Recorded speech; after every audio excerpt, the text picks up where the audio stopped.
Well, hello, everyone. It is February 3rd, 2025. This is a regular assembly meeting. Will the clerk please call the roll? Mark, Here. Donna, Here. Bob, Here. Scott, Here. Jay, Here.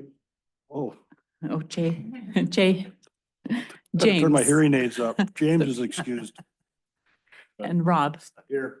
Okay, we have 6 members present today in the assembly chambers, and Mr. Valentine is excused. It's now time for the voluntary pledge of allegiance. Allegiance to the flag of the United States of America and to the republic for which it stands, one nation, under God, indivisible, with liberty and justice for all.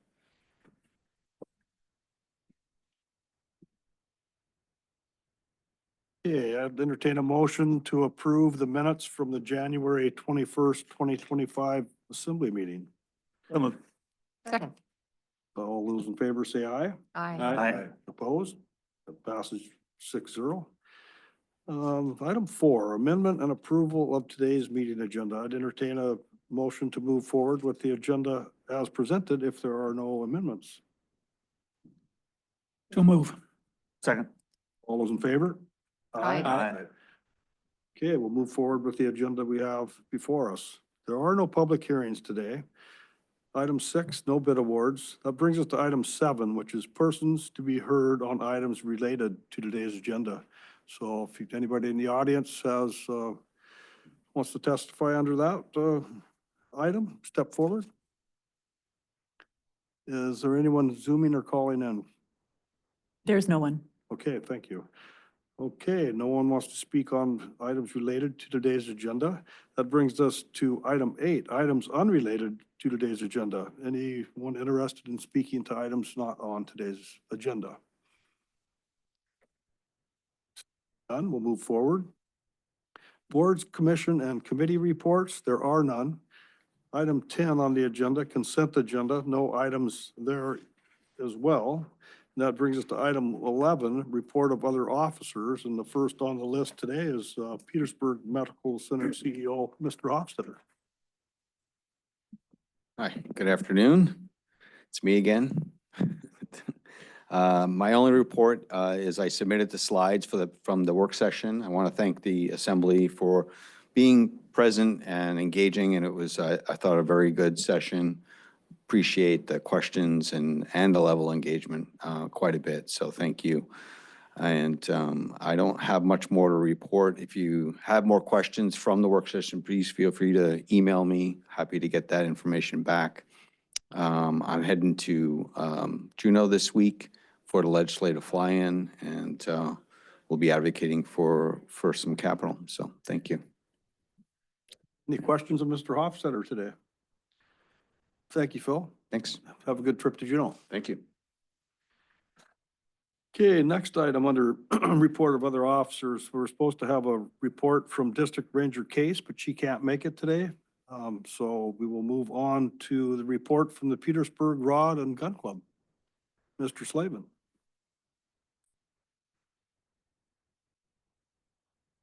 Hi, I'm Jake Slavin. I'm representing the Rod and Gun Club today, and I've got a letter to read here. Good afternoon, Mr. Mayor and Assembly members. Thank you for the opportunity to update you on the activities and progress of the Petersburg Rod and Gun Club at the Petersburg Shooting Range. I hope this will become an annual tradition. We've hosted 2 National Rifle League events with clubs from across the country competing by shooting identical targets at the same distances. The scores are then submitted to a national database. Our club members have built new shooting benches. We will be replacing the stairs for the shooting shelter and potentially adding a handicap access ramp. Our next project will focus on replacing the boardwalk extending to the 200-yard line. We are now in the process of planning the logistics using grant funds provided by the state of Alaska, and we will apply for an NRA community range matching grant. Regular cleanup of the field is necessary, especially removing shot up pallets and aluminum cans. The safety berm has settled in some places, which was expected. We have completed a shelter for the pistol range funded by a grant from the NRA Foundation. In the future, we plan to install a concrete pad in the shelter to improve footing for shooters and simplify the cleanup of spent cartridges. The Devil Some Shooters now have a new Connex container to safely store their mobile trap machines, and they have added 100 yards of rock to expand the trap field. We have held an adult shotgun league open to the public twice a month throughout the year, weather and daylight permitting. We have removed the old scoring stands and plan to install 2 light poles with LED field lights to extend practice hours and encourage greater community involvement. Public Works has removed the old outhouse and filled the vault with rock, and they have moved the Petersburg shooting range sign close to the highway for better visibility. This was all done at my request. Homeport Electronics has installed new security cameras thanks to a project valued at $8,000, funded by club members and matched by Petersburg Mental Health. We are currently in discussions with PIA about leveling up unused space in front of the clubhouse to create a rest area with a picnic table and potentially a fire pit. This would make this facility more user-friendly for families and improve accessibility, especially for the elderly, disabled, and handicapped visitors. Our next major project is to rebuild the aging clubhouse. We plan to secure grant funds related to youth education, training and safety in hunting, sport fishing, and outdoor activities. We're exploring grants from Pittman Robertson Fund and the Alaska Fish and Game Hunter Safety Program to support this initiative. Our annual outdoor show held at the Moose Lodge on September 7th and the 4th of July membership drive were both successful. We currently have 75 members. Our annual range cleanup, supported by the sanitation department, helps us maintain the range. Additionally, we have started a new partnership with the State Department of Transportation to clean the highway from mile 13 through mile 15.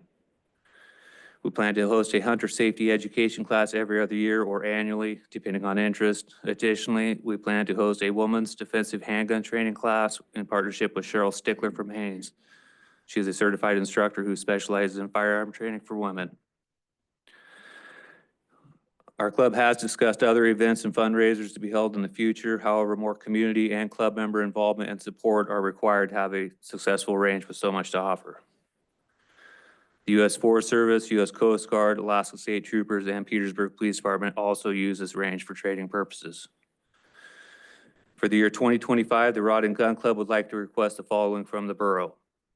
Installation of a street light on the power pole next to the outhouse to illuminate the public parking lot and supply power at no cost to the club. Please provide a few loads of rock to assist with our efforts to achieve ADA compliance. Finally, we'd like to express our sincere gratitude to all our sponsors, the borough manager and public work directors, both past and present, for their continued support and due diligence in assisting us with matters related to the Petersburg shooting range. Thank you for your time and consideration of these requests. The Rod and Gun Club is committed to maintaining and improving this public shooting range for the benefit of the entire community, and we look forward to continuing to work together. To become a member of the Rod and Gun Club or have a conversation at the range, please contact the president of the Petersburg Rod and Gun Club, Jake Slavin, 907-518-4025. The reason I asked for some of these requests is we're trying to keep this public shooting range clean and easy to access for all of the public. And that parking lot out there is, of course, very dark at night. And we did just dump a lot of money into those security cameras that, of course, only work during daylight hours. And one of my priorities is trying to level up some of the ground out there and making it so some of our elderly folks can make it through to the rifle range area without getting tripped up. And with your help and support, I think we could get that done. So thank you. For your report today, Mr. Slavin, is there any questions? I have a question for him. Member Newman.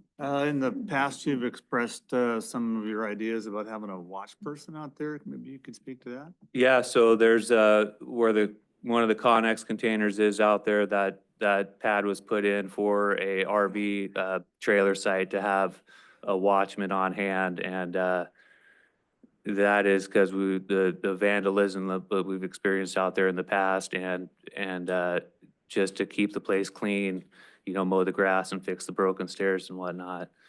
And so that's one thing that we're going to look forward to in the future. We just need to get all on the same page about that, and if these cameras will help out a lot to abate the vandalism, but having somebody out there to help keep it clean and fix some broken stuff, that'd help out a lot in my mind. Is that a paid position or is that a volunteer position? Well, our club has discussed that as a volunteer position, same as RV parks around the nation that have a host that would just post up there. And so it'd be a non-paid position, a volunteer position, and it would be a certain criteria that has to be met by the club. Questions of Mr. Slavin? Have you approached the borough officially, the Rod and Gun Club? Have they submitted a letter requesting the lighting and the rock that you're requesting? Not officially, no, we've had discussions, but not an official capacity. Letter or email might not hurt. So, yeah, but this, now it's, it's on our radar, so we could talk to the manager about it as well.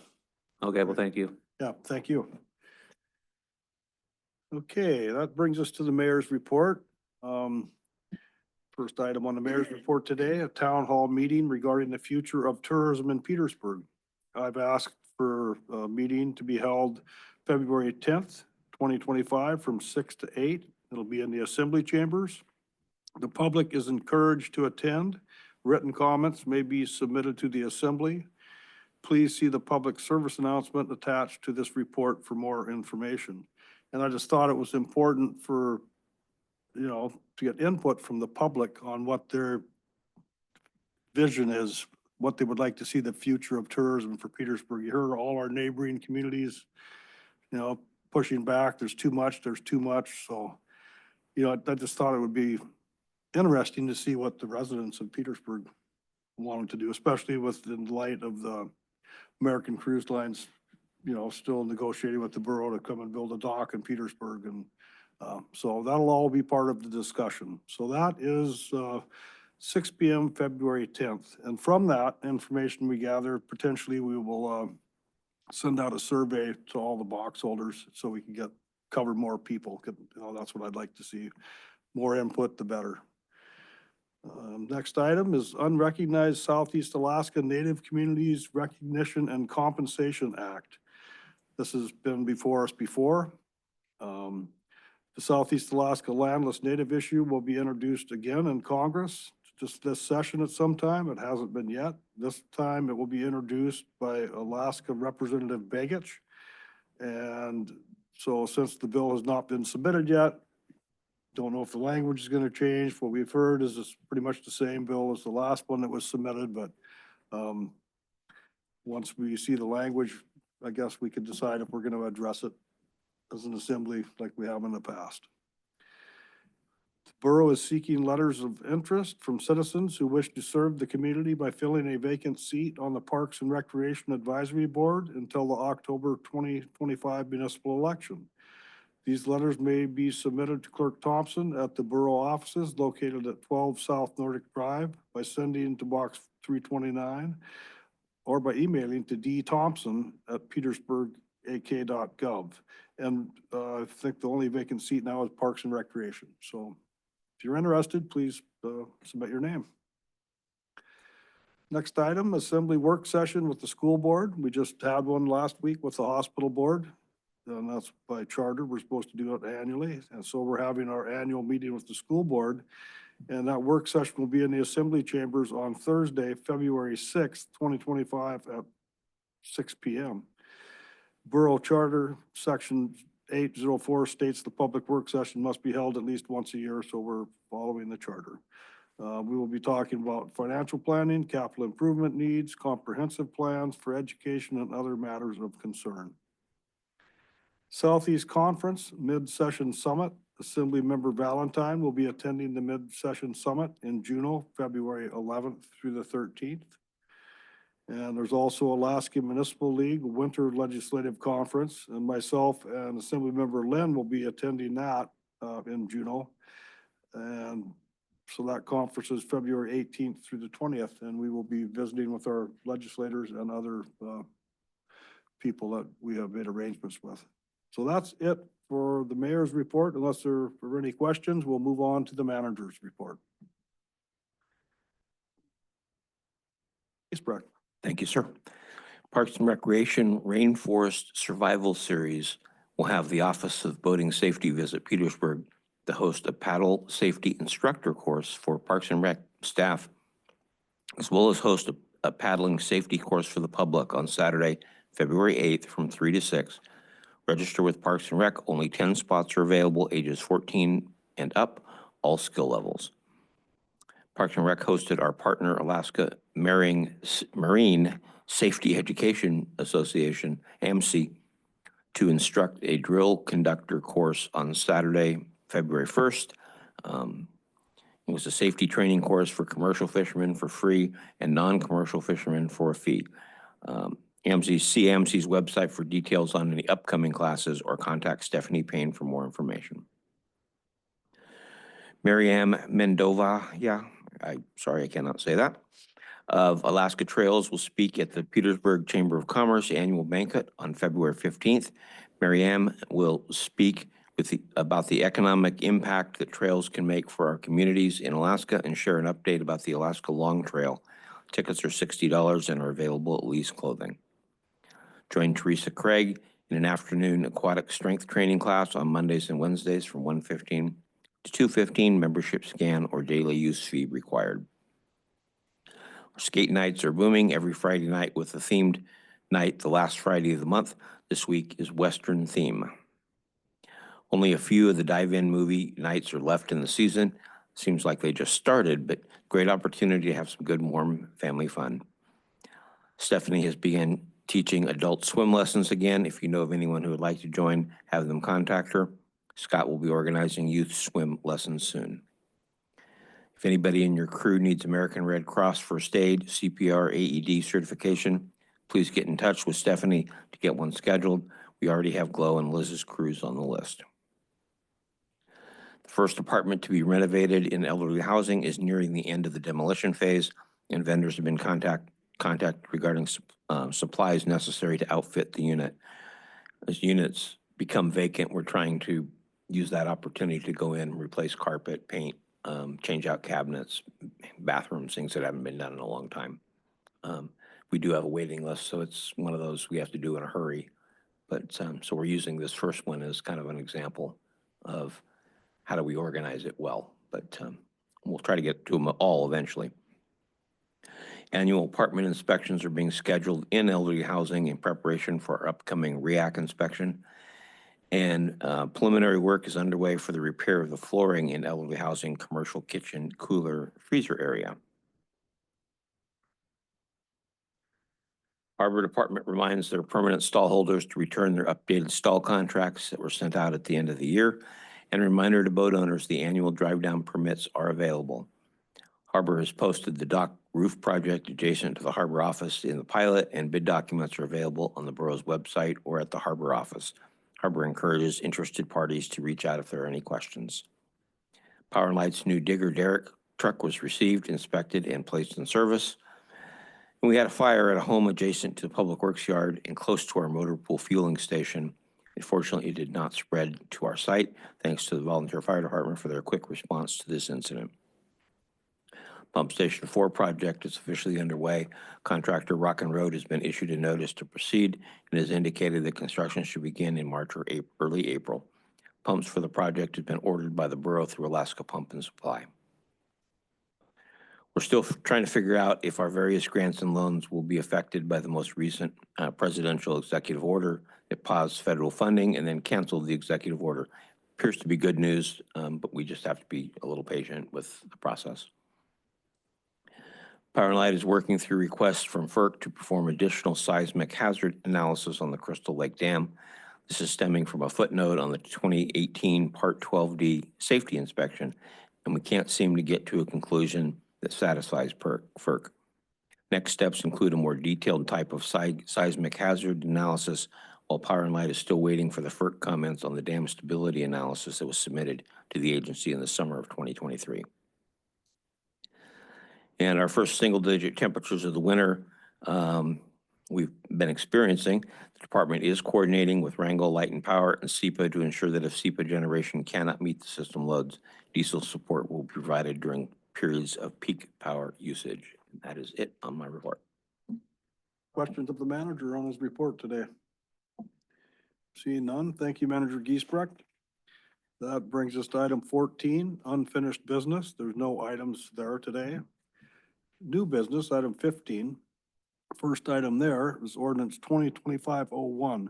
This is an ordinance amending the official zoning map for Service Area 1 of the Petersburg Borough to rezone Lot 13B, plot number 2008-15, from residential to single-family residential. This was the recommendation of the Planning and Zoning Committee, so I'd entertain a motion to pass this ordinance in its first reading. So moved. Second. Any discussion? Member Marsh? Yes, thank you. I guess at the outset, it seems logical to rezone this, but on the other hand, I do like the larger lots that seem to be consistent with the Sandy Beach area. I know down by the park, the parcels, maybe it's my imagination or not, seem to be smaller, and I know the one in question is across the road from what exists presently. But are we, in essence, shooting ourselves in the foot to make these smaller in size? I think 8,000 square feet is the one that they would be adjusted to from 1 acre. I'm wondering what the Assembly's thought is on that, because that's significant. We could ask Mrs. Cabrera. Through the mayor, Assemblymember Marsh, it doesn't require subdivision to 8,000 square feet. It just allows someone to subdivide down to that number. So if someone wanted to subdivide it right now, the most you could do would be 2 lots because they need to be minimum 1 acre. If we rezone to single family, you could subdivide, you could make 2 lots, you could keep it as 1 lot, you could do 2 lots, you could do 3 lots, you could probably get to 4 lots. So it just adds more flexibility to that, but it doesn't require anyone to go to 8,000 square feet. And to your point, yeah, a lot of the lots in that area are larger, so I could see where someone would probably go higher than 8,000, if they were gonna subdivide there. Any other discussion? Member Stan Gregor? Yeah, thanks, Mr. Mayor. When the Assembly approved this originally, I remember our dialogue around that, and I want to thank the Planning Commission for holding a public hearing, again, at our direction to get it back to us here. My logic is the same as it was then. That is more, single family is more consistent with that residential neighborhood than rural residential. I'll definitely be voting yes on it today. It is the first reading. Obviously, the second reading is the public hearing. If we hear any more compelling arguments against, I'd definitely be willing to listen to it at the public hearing. But for today, I will be voting yes. Thanks. Okay, thank you for your input today. Any other discussion on this ordinance? Clerk, call the roll. Donna, Yes. Jay, Yes. Mark, Yes. Bob, Yes. Rob, Yes. Scott, Yes. thank you. Okay, ordinance 2025-01 passes unanimously with a 6-0 vote in its first reading. That brings us to the next item under new business. That's ordinance 2025-02. This is an ordinance amending the fiscal year 2025 budget for known changes.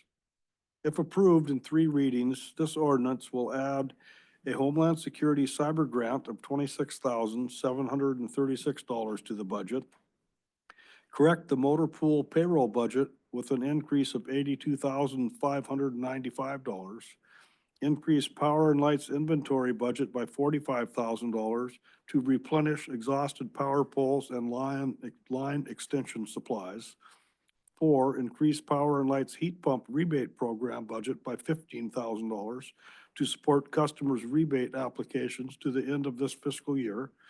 And increase motor pool's travel training budget by $8,697 for CDL licensing, which requires travel.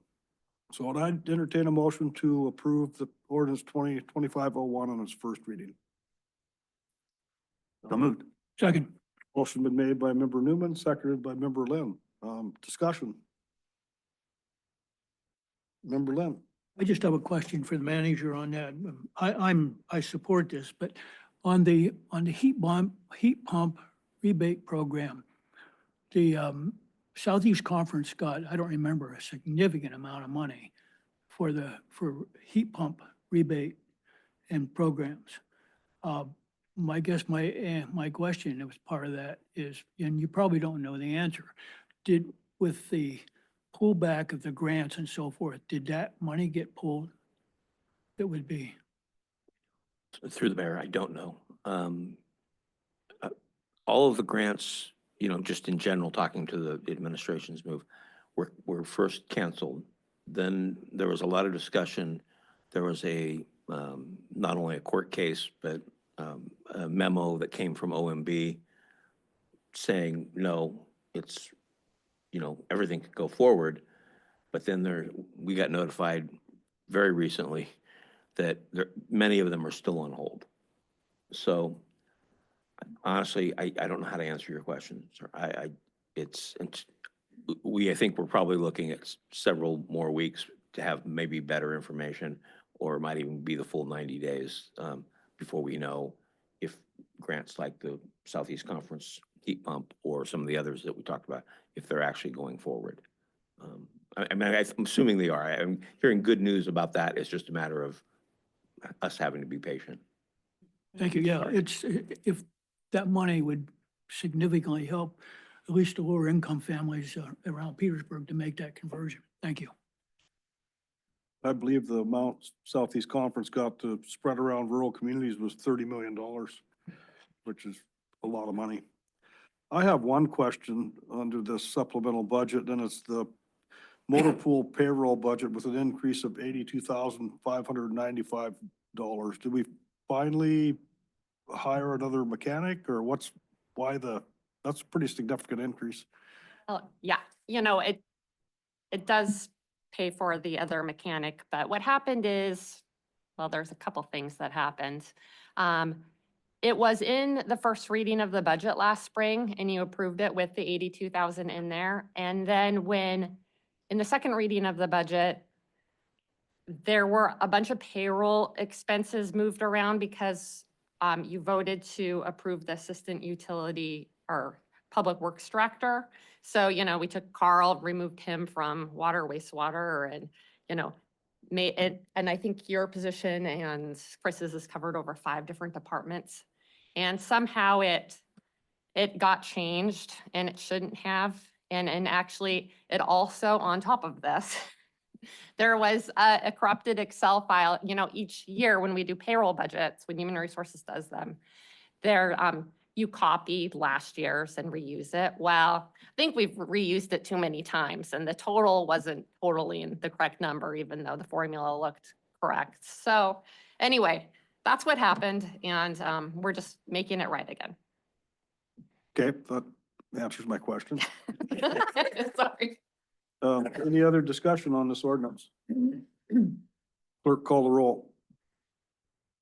Mark, Yes. Donna, yes, Bob, Yes, Scott, Yes. Jay, Yes. Rob. Yes. Thank you. Okay, ordinance 2025-02 passes unanimously with a 6-0 vote. Item C, under new business today, Scow Bay 65% design professional services contract with P&D. Community and Economic Development Director Cabrera requests approval to enter into a professional services contract with P&D Engineers Incorporated for task number 6 of their September 6, 2024 design proposal. 65% design development for an amount not to exceed $220,000. This expense is accounted for in the fiscal year 2025 budget. I'd entertain a motion to move this forward. so move. Second. Motion been made by member Marsh, seconded by member Schwartz. Any discussion? Member Lynn?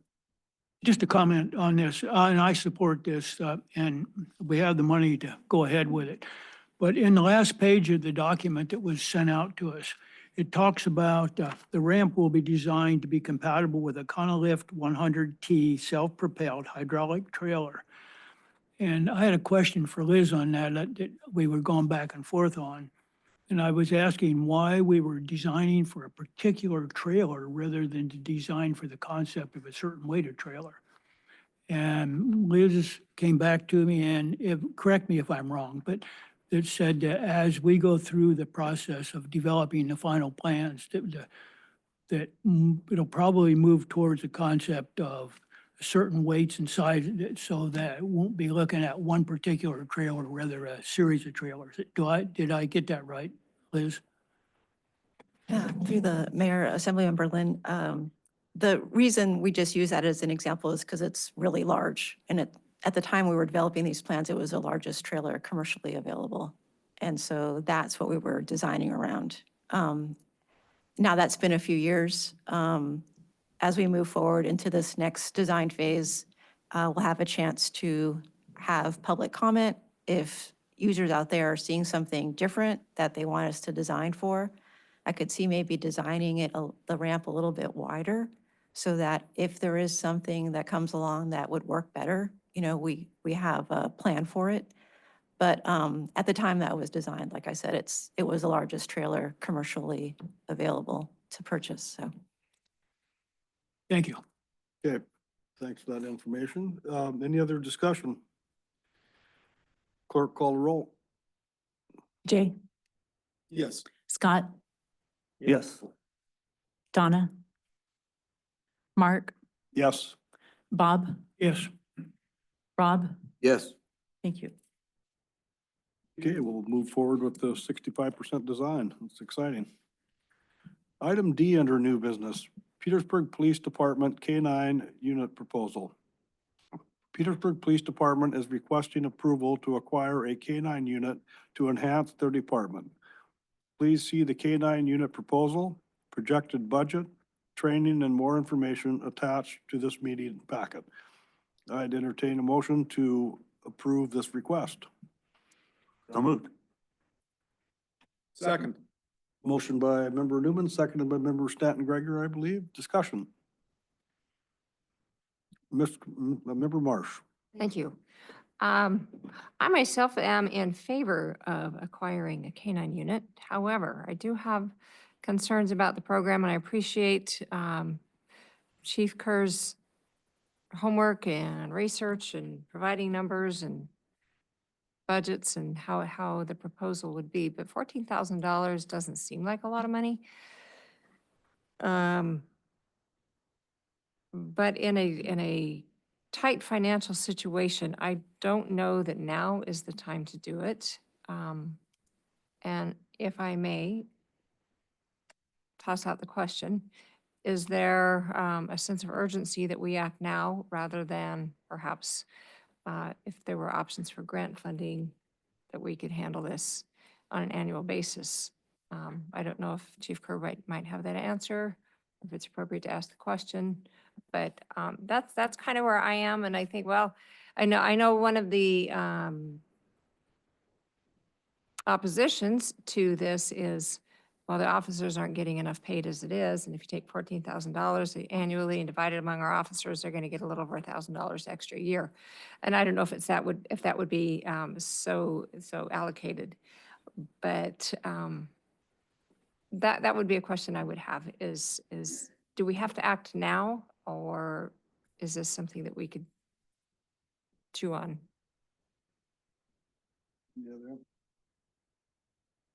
Yeah, I have to admit, I've kind of come full circle on this. I initially had the same concerns about the financial aspect of it.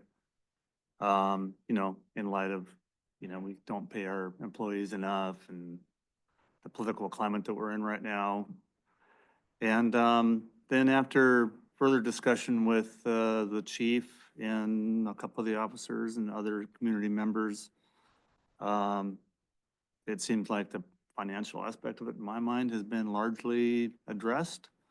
I know that the chief had talked about a HIDA grant for ongoing annual training for the dog.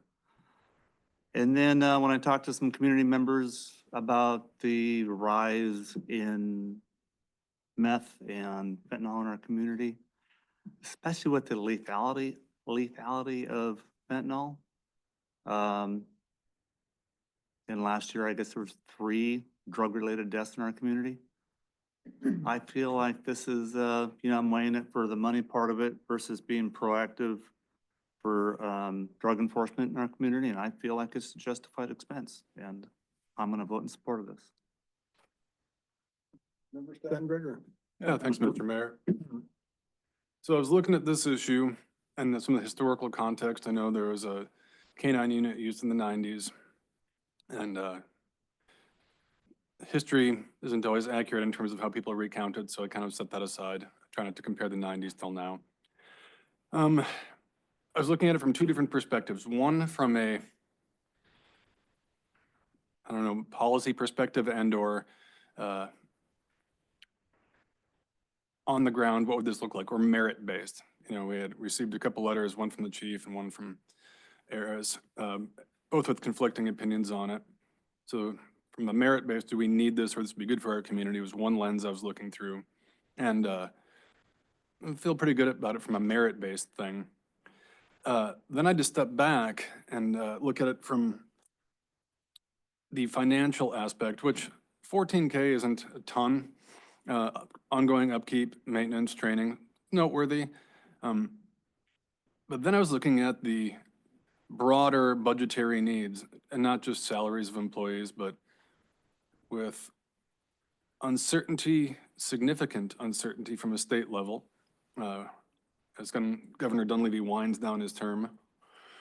And then I would say, this is a subjective comment, but even more uncertainty on a federal level. One that jumped out at me is secure rural schools.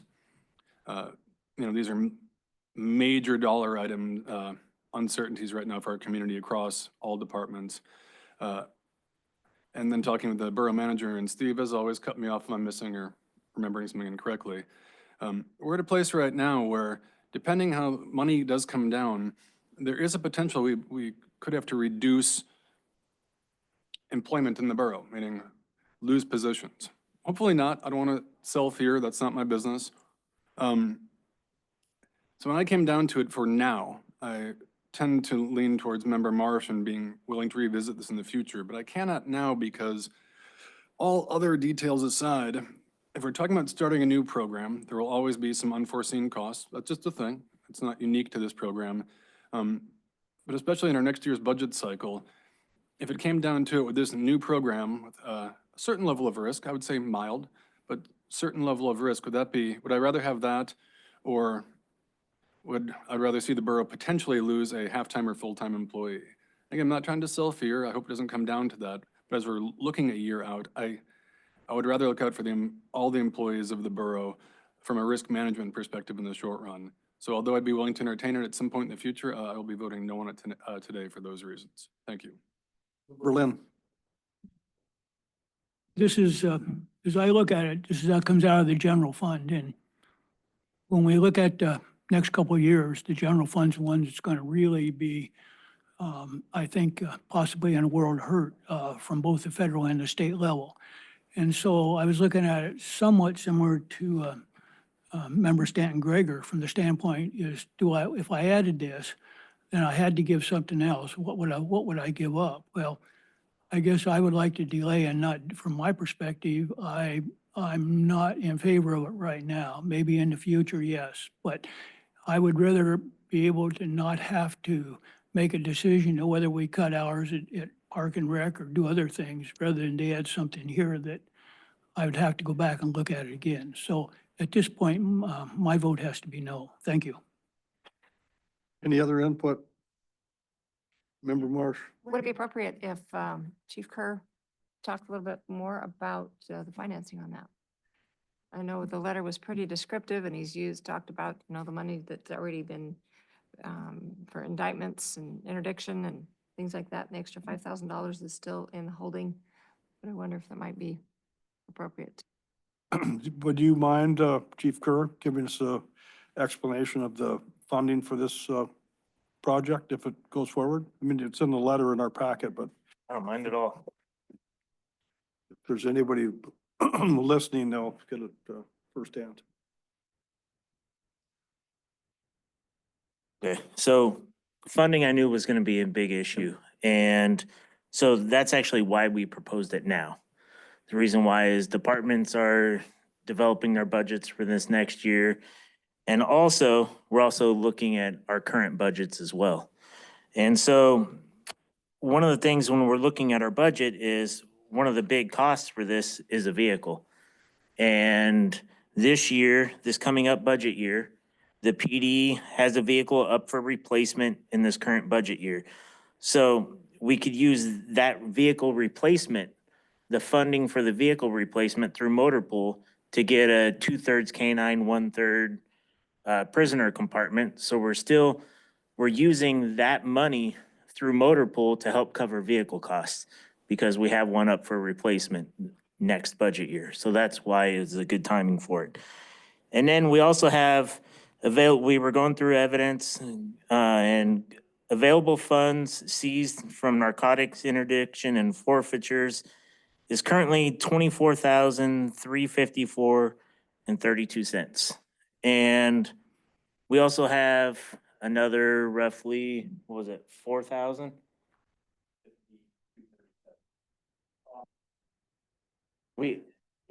In that current fund, there's another 4,000, so we could actually have about $28,000 available to contribute to it. And so the way I look at it is drug dealers took advantage of our community. We may as well use their money to help fund this thing. And so by reinvesting these seized funds, the drug dealers are buying the canine for the community.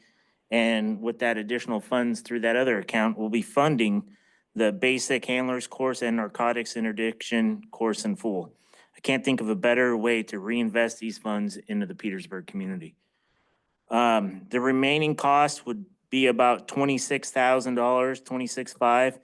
And coming towards the end of the budget time, that's why this is a good timing for it from our perspective, is now I'm not asking you guys for that additional 26,000. I'm just asking to move funds around from other accounts that we have to cover that. And the reason why it's you guys is because the annual cost, because this would be a new program. It roughly costs 14,200 is what we came up with. And that is without HIDA contributions. HIDA is high intensity drug trafficking area. And so we fall on that. And when I reached out to them about funding for the canine, a grant funding for it, they had contributed funds to Juno's program years ago, and part of Juno's program is they were supposed to be traveling around to Southeast communities and providing that assistance. We all know how big cities they get busy, their needs, they have a need for it up there. And so then I also asked CCAD, and CCAD's interested in contributing towards the training. So that 14,200 is the high number. And then if both of them expressed interest in contributing to it once the program started. They won't contribute to start the program, but they're interested in contributing after. They wouldn't tell me dollar amounts or commit to anything. It's their way of seeing if it works out, I guess. And then as far as I had also talked, one of the big questions that came up during the Public Safety Advisory Board was insurance. They wanted me to reach out to the insurance company. So I spoke to the insurance, spoke with Sue Erickson, who reviewed our policy and inquired about it. And the borough's current insurance would cover this without making it go up. And so basically, if you take all those reasons, that's why it's to you guys right now. Because this is, in our eyes, the perfect time, because we're developing budgets. We have this other availability, because if we were to do it later on, then we'd be wasting money by ripping out a prisoner compartment, adding in a canine compartment, so it'd add more vehicle costs. I mean, we might have a vehicle later on that we could reappropriate, but since we have this pending one, it was the perfect timing. And the way our budget's sitting right now, we could absorb the $26,000 just by moving it around. So basically, looking at the 14,200 without contributions from anywhere else. So that's why it's to you guys, if that helps you guys. Okay, Member Marsh? Thank you. I appreciate you mentioning that CCAD and HIDA perhaps are contributors to the program once it's in place. So it's kind of like on good faith, they will then contribute. Yes. Okay. I'm, like the other assembly members have spoke today about the budget concerns and, who knows what's gonna happen with secure rural schools, and if that, we'll have this discussion on the 6th with the school board. We're gonna have a hard time, funding, the school, so, I hate to spend any more money. I would hate to hire somebody. I guess we're not hiring a new person, but the training and the dog and the expenses that go with the dog, it's gonna definitely make things more expensive. Potentially, we have funding from other sources, CCAD and the Click and IDA, but, how can we be assured that we're gonna get that help from them financially, so. And another question I have, using some of the money that was confiscated, I guess, from drug seizures, how long did it take to build up that fund, chief? I mean, has that been ongoing? Is it decade, 5 years? I mean. I don't know. I'd have to go case by case and Okay, I'm just kind of seizure curious. by seizure. I'm not sure. But the thing is though, is with the canine so when you talk to HIDA, it's not Clinton HIDA, it's HIDA, high intensity drug trafficking area. Yeah, so it's not Clinton HIDA. But as far as seizures work, like every time we participate in a seizure of some sort, whether it say it was a money load, you would get a certain percentage of it back to your department. So if we did have the dog in place and say we go up to postal, we can do postal sorts up out of Anchorage and wherever else they request it, we could assist with those. So you're not just helping Petersburg, you're helping all Southeast with mail sorts and everything else. And so if you were to get seizures from that, you would also be gaining revenue. And like I said, it's a case by case basis on how much you get, but everyone that participates in that is entitled to a percentage. I'd hate to think of that as a revenue stream for supporting a program like this, but it'd be better to get it off the street than you know. Yeah, and one of the things too with this is, I mean, one of our biggest complaints here in town is they complain about the drug houses and people going to the houses and people leaving. And so this would help us address that more directly. I mean, you have a known drug user going to a known drug house, and instead of relying on the officer to develop probable cause, you can have the dog do it. I mean, you can run the dog on a vehicle to develop the probable cause to get search warrants for the house. So, I mean, we're not looking to, no one wants, drug users are a victim is the way I look at this thing. I mean, it's a disease, it's an addiction, it causes mental health problems, it causes everything else. So the more we can do for our community, the better is the way I look at it. And if we're targeting the drug dealers, we're getting the people that are bringing this stuff into our town, hurting our loved ones and family. So. Does seem like a worthy project, but I'm kind of torn whether to support it or not at this time until we get farther into our budget process and see what money's coming to. Yeah, so thanks for your clarification on the funding for it. Any other input on the this request? Last comment, if you don't mind. Yeah, it seems like that, this is not an additional ask. This is within the police department's budget. And I think that the benefit to the community far outweighs that. And I think that the 14,000 of annual training would be, like it says, a high number and kind of putting the cart before the horse. But I think that between the Southeast Alaska Cities Against Drugs would contribute to that. I know Wrangell just had a big drug bust that it might have been beneficial to have a dog there. So anyway, I'll stand in my support for the dog and the police department and being proactive on drug enforcement in our community. Is there any other input?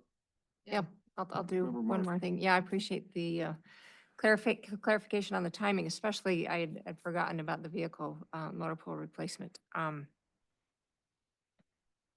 And drugs do a lot of damage, tremendous amount of damage. There's probably no one in this room has not been affected by it. So actually, I will be in support of this. Member Schwartz. Yeah, I'm listening to everybody carefully, and I can see both sides conflicted like Mark. But over the decades, I got real tired of going to funerals. Really tired of it. So that's my input. Okay, if there's no other input from some, It's just Member an observation. So I'm in favor of having a drug animal. What I'm not not in favor of is a way out of balance budget. So we had to use reserves last year. It's going to be similar this year unless we find ways to cut things in some places. I'm real concerned until we have an approved budget for this upcoming year about agreeing to anything. That's my biggest challenge. It's not about the dog. It's all about timing. How many people am I going to have to lay off? How many department hours am I going to have to? And I can't answer that right now. I just know that we went in last year having to use reserves, and this year it's going to be the same, if not worse. The school, I believe, wants more money. I don't know where to get it. Anyway, so it's me being afraid, I guess, in some ways. I don't know how to balance the budget. And so it's not about the dog. It's really about anything involved with it. We haven't given department heads raises in a couple of years. We're obligated by union contracts. The employees are going to get 2.5% increase. So our costs are going to go up. We have inflation coming on a lot of what we buy. Anyway, that's my concern. It's really more about timing than it is anything. okay, thank you for your input. Member Newman. We have a lot of valid concerns here, and I just wonder if maybe we should delay a decision on this until after the budget.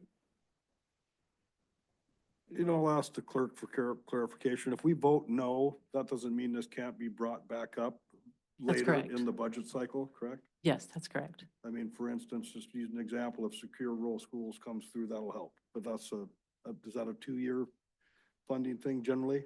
I mean, it has in the yeah. past been for 2 years? To answer your question, we don't know. I mean, Okay. before it was a 3-year Okay, I knew it was numerous thing, years. but we've had them do it just 1 year at times. Okay, so So we don't it's all over the board. But to clarify the point, yes, you can bring something up again if it fails. It's not dead on arrival. Just as a matter of clarity.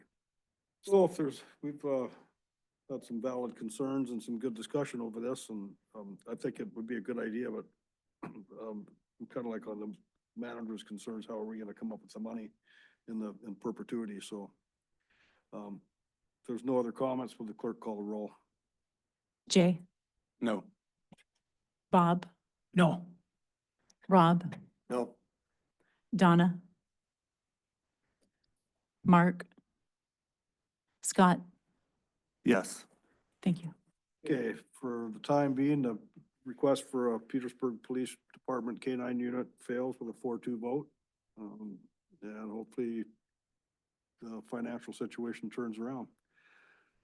Okay, item E, under new business, appointment of Rebecca Regula to the position of Borough Clerk Human Resource Director. Manager Giesbrecht requests permission to promote Becky Regula to the position of Borough Clerk Human Resource Director effective April 1st, 2025 at an annual base salary of $85,000. If approved, Manager Giesbrecht intends to advertise for the Human Resources Officer / Deputy Clerk position vacated by Becky at an annual base salary of $65,000 to begin April 1st, 2025. Clerk Thompson is retiring, if we let her, with her last day of work, April 30th. So I'd entertain a motion to approve this request. So moved. Second. Motion been made by member Stanton Gregor, seconded by member Newman. Any discussion? Should be a slam dunk, I would think. Clerk, call the roll. Mark, Yes. Donna, Yes. Rob, Yes. Bob. So, Yeah, I really, yeah, the answer is yes. It wasn't just me, it's something in the acoustics in it. Scott, Yes. Jay, Yes. thank you. Thank you all very much.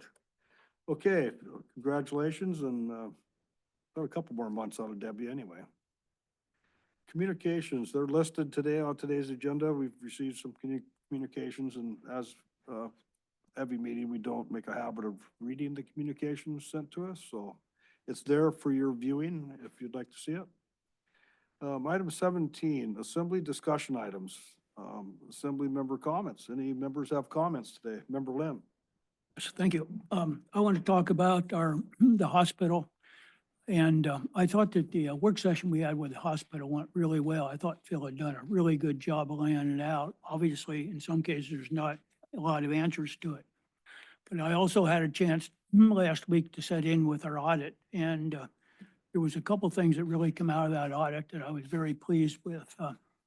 The amount of money, cash on hand that they have has increased so that they have well now over, I think it's about 105 days of operating cash on hand to operate the hospital, which is an improvement from previous years. And Phil talked a little bit about Medicaid, Medicare, and the reimbursements and the paybacks. So I was pleased to hear, to see that all occur.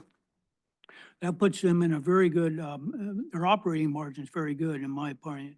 In addition to that, there was a couple recommendations out of, from the auditor to take a look at certain things.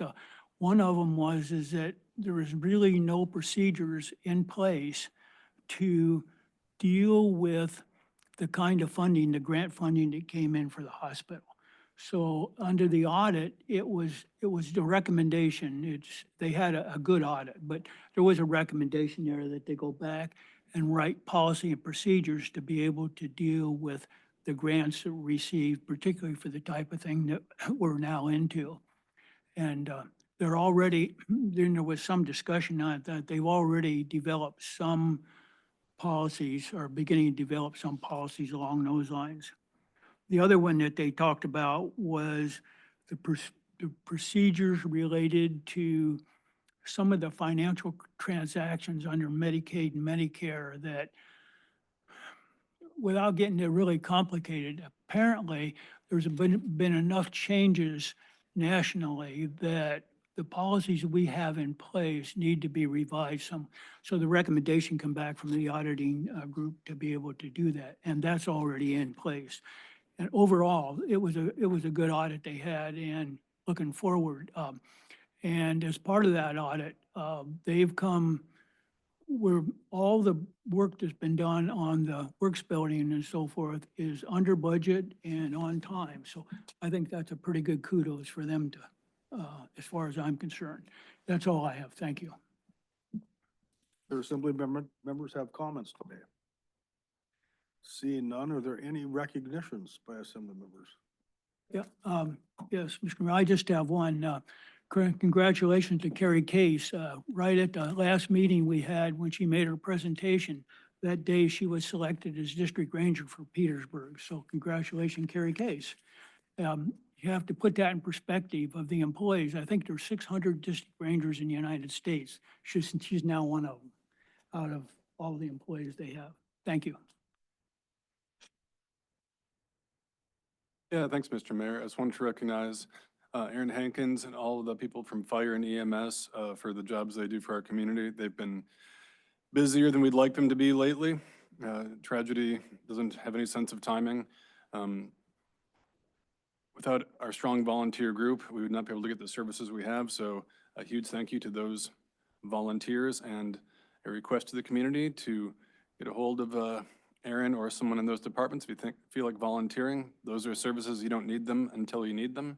when you do need them, you really do. So, so thank you, and a request from the community to consider volunteering. Thanks. Okay, any other recognitions? Seeing none, entertain a motion to adjourn. So moved. Second. All those in favor say aye. Aye. Aye.